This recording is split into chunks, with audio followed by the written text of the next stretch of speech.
Monday, December 10. False worship. Question. Read Matthew chapter 4, verses 8 and 9. What was Jesus' third temptation in the wilderness? Matthew 4, beginning at verse 8. Again, the devil took him up on an exceedingly high mountain, and showed him all the kingdoms of the earth and their glory.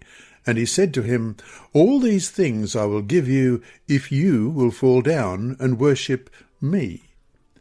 With pride and arrogance, Satan declared himself to be the rightful ruler of the world, the owner of all its riches and glory, claiming the honour and respect of all who live in it, as if he had created the world. What an insult to God the Creator! Satan revealed that he knows exactly what worship is about. It is about giving honour and respect to the rightful owner of the universe. Question.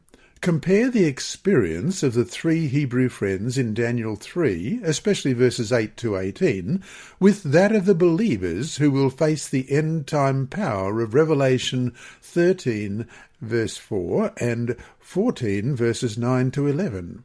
What is at stake at the time of the end? What is the core issue in both accounts? First of all, Daniel chapter 3, verses 8 to 18. Therefore, at that time, certain Chaldeans came forward and accused the Jews. They spoke and said to King Nebuchadnezzar, O king, live forever.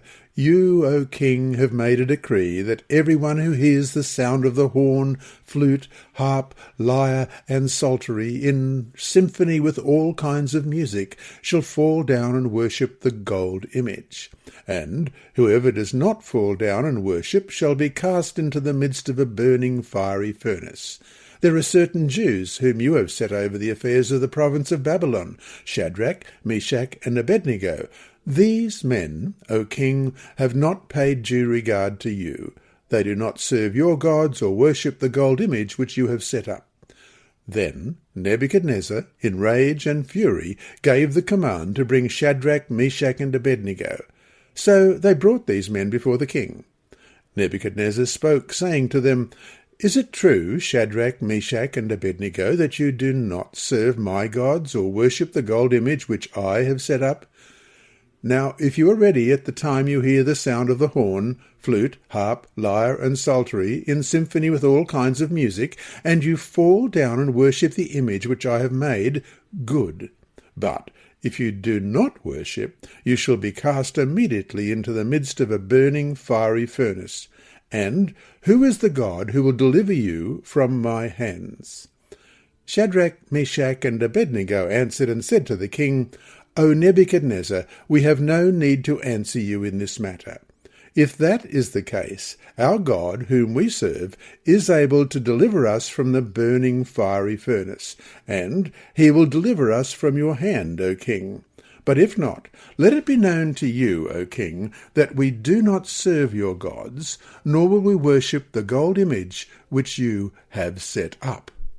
And Revelation 13, verse 4. So they worshipped the dragon who gave authority to the beast, and they worshipped the beast, saying, Who is like the beast? Who is able to make war with him? And Revelation 14, beginning at verse 9. Then a third angel followed them, saying with a loud voice, If anyone worships the beast and his image, and receives his mark on his forehead or on his hand, he himself shall also drink of the wine of the wrath of God, which is poured out full strength into the cup of his indignation. He shall be tormented with fire and brimstone in the presence of the holy angels, and in the presence of the Lamb. And the smoke of their torment ascends for ever and ever. And they have no rest day or night, who worship the beast and his image, and whoever receives the mark of his name.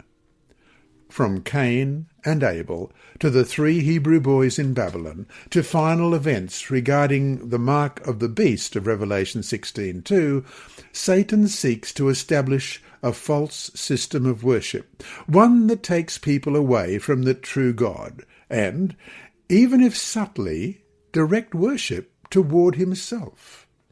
After all, even from before the fall, he wanted to be like God, as it says in Isaiah 14:14, I will ascend above the heights of the clouds. I will be like the Most High. It's no coincidence that just as the 3 young men faced the threat of death unless they were to worship an image in the last days, God's faithful people will face the threat of death unless they will worship an image as well. Why worship any image when we are called to worship the true God himself? Ellen White writes in Prophets and Kings, page 512 and 513, important are the lessons to be learned from the experience of the Hebrew youth on the plain of Dura. The season of distress before God's people will call for a faith that will not falter. His children must make it manifest that he is the only object of their worship, and that no consideration, not even that of life itself, can induce them to make the least concession to false worship. To the loyal heart, the commands of sinful, finite men will sink into insignificance beside the word of the eternal God. Truth will be obeyed, though the results be imprisonment or exile or death. And so to finish today. What are different ways, even now, that we can be tempted into worshipping anyone else other than the only being worthy of our worship? How might false worship be a more subtle threat than we realize? What are some things that we might even now be tempted to worship?